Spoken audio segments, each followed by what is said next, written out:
जय हिंद दोस्तों, स्वागत है आपका एक बार फिर GK and current affairs by CK sir में। दोस्तों आज संडे और मैं एक बार फिर से हाजिर हूं लेकर के संडे कमेंट बॉक्स। तो आज के इस वीडियो में मैं आप लोग के क्वेश्चनों का रिप्लाई दूंगा। तो हो सकता है कि आपका भी क्वेश्चन इसमें पिक हो गया हो या फिर आपके दिमाग में जो भी कोई क्वेश्चन चल रहा हो, इस वीडियो के माध्यम से आपका भी जो है क्वेश्चन क्लियर हो जाए। तो इस वीडियो को कंप्लीट देखिएगा और अभी तक आप मेरे चैनल को सब्सक्राइब नहीं किए हैं तो चैनल को सब्सक्राइब करने के साथ साथ बेल आइकन को दबा करके ऑल पर क्लिक कर लेना, क्योंकि इसी तरह का हेल्पफुल कंटेंट दोस्तों मैं यहां लेकर के आते रहता हूं। तो आइए चलते हैं वीडियो के तरफ। तो दोस्तों पहला कमेंट्स लिखने वाले हैं शत्रुघ्न कुमार जी और ये लिखते हैं, सर गैर मजरूआ मालिक जमीन का पूर्वज से ही रसीद कट रहा है और वह बेच देता है, जिससे बेच देता है वह भी दाखिल खारिज करा लेता है। 12 साल बाद वह किसी को बेच देता है लेकिन उसका दाखिल खारिज सीओ करने से मना कर देता है, सर्वे में क्या होगा? तो देखिए, मैं आप लोग को पहले भी बहुत सारी वीडियो में बता चुका हूं कि जमीन का जो है खरीद बिक्री बहुत ही ध्यान से करना चाहिए, क्योंकि अब यहां पर आपकी बात जो फंस गई है, क्योंकि वो जो है जमीन गैर मजरूआ मालिक है। तो देखिए, आपको पहले जो है जमीन का पूरा पता कर लेना है, हिस्ट्री बायोज्योग्राफी की वो जमीन किसके नाम पे था, किस टाइप का जमीन है। तो वह गैर मजरूआ जमीन जो है किसी को अगर अलॉट हो भी गई है अगर किसी भी तरीके से, तो वह जो है उस जमीन को बेच नहीं सकता है। चूंकि अब ये जमीन बेच चुकी है और यह जो है अब दाखिल खारिज करने से सीओ साहब ने मना कर दिया है, तो यह बिल्कुल सही किया है सीओ ने। यह पहले ही मना हो जाना चाहिए था जब दूसरे व्यक्ति ने इसको खरीदा था, लेकिन हो सकता है कि इसमें सीओ साहब की मिली भगत हो, तब जाकर के जमीन जो है दूसरे व्यक्ति का भी दाखिल खारिज हो गया हो। चूंकि अब यह मना हो गया है तो दोस्त मैं आपको बता दूं कि सर्वे में जो है ना बिल्कुल क्लियर है कि जो गैर मजरूआ मालिक जमीन है वह सरकार की भी होगी किसी भी कीमत पर। तो यह जो है जमीन वह गैर मजरूआ ही रहेगी और गैर मजरूआ मालिक यानी सरकार के नाम पर ही इसका खाता खुलेगा। अगला जो कमेंट लिखने वाले हैं ब्रजेश पांडे जी और ये लिखते हैं, सर मैं ब्रजेश पांडे, कैमूर जिला, डिस्ट्रिक्ट दुर्गावती, विलेज जनार्दनपुर से। हम लोगों के दादाजी लोगों का बंटवारा हुआ था सर, एक भाई का जमीन सही चढ़ा बट दूसरे भाई का जमीन खतियान में कम हो गया, जबकि बंटवारा बराबर का है। 65 डिसमिल एक का सही है, दूसरे का केवल 5 डिसमिल का खतियान बना। फ्रंट पर भी जमीन बराबर है, नक्शा में भी सही है, बस खतियान में 65 की जगह 5 है। यह चीज सर्वे के समय का ही है, लगभग 1970 का। सर क्या करें ऐसे में? तो देखिए, आपको जो है अंचलाधिकारी से मिलना चाहिए और अपना पूरा बात रखना चाहिए, जो बात आपने मुझे बताया है।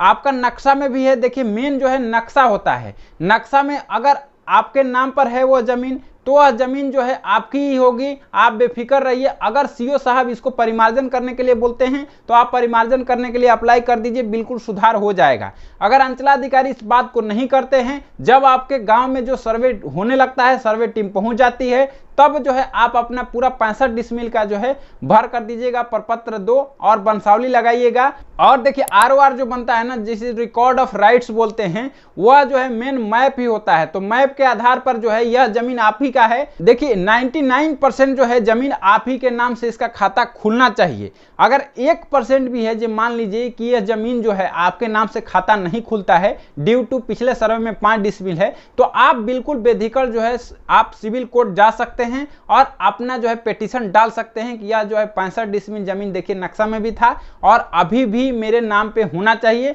और आपके नाम पर यह जमीन पक्का हो जाएगा। अगला जो कमेंट है वो लिखने वाले हैं राशिद अंसारी जी और ये लिखते हैं, चौहद्दी सही है, खेसरा गलत है, क्या सही माना जाएगा? देखिए मैं आपको बता दूं कि खेसरा जो है ना वह बिल्कुल एक्यूरेट होना चाहिए किसी भी प्लॉट का।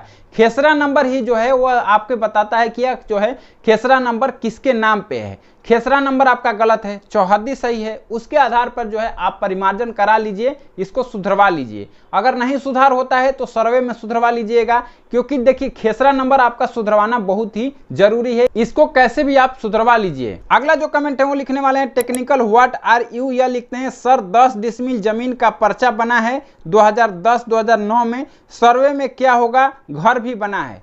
तो देखिए पर्चा आपके नाम से 10 डिसमिल का कट गया है, तो इसका जो है एक संपुष्ट होता है जो डीसीएलआर से संपुष्ट कराना होता है। तो वह जब डीसीएलआर से संपुष्ट हो जाएगा तो यह जमीन आपके नाम पे पक्का हो जाएगा।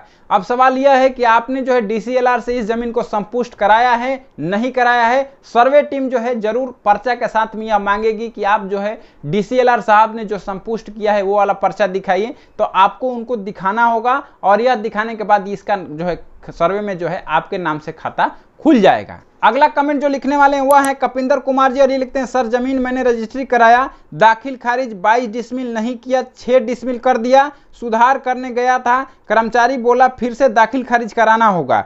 सर इसी जमीन के किसी और ने रजिस्ट्री करा लिया और दाखिल खारिज भी और रसीद भी। सर अब बताइए मैंने फिर से दाखिल खारिज करेंगे तो इसका मान्य होगा, कब्जा में मेरा है। तो देखिए मैं आप लोग को बताते रहता हूं कि जमीन का जो रजिस्ट्री करवाते समय तो आपको ध्यान देना ही है, दाखिल खारिज के समय भी आप लोग को ध्यान देना है। आपको पहले देखना चाहिए था कि जमीन का कितने का रजिस्ट्री हुआ। आप 22 डिसमिल के लिए अप्लाई किए थे तो 6 डिसमिल का ही हुआ था, तो आपको ऑब्जेक्शन करना चाहिए था। मान लिया आपने ऑब्जेक्शन नहीं किया, दूसरे पार्टी ने जो है चालाकी से उस जमीन को जो रजिस्ट्री करा लिया और दाखिल खारिज भी करा लिया और उसका रसीद भी कटने लगा है। तो फर्स्ट बात यह है कि अब जब आप अप्लाई करेंगे दाखिल खारिज के लिए तो आपका दाखिल खारिज अब रिजेक्ट हो जाएगा।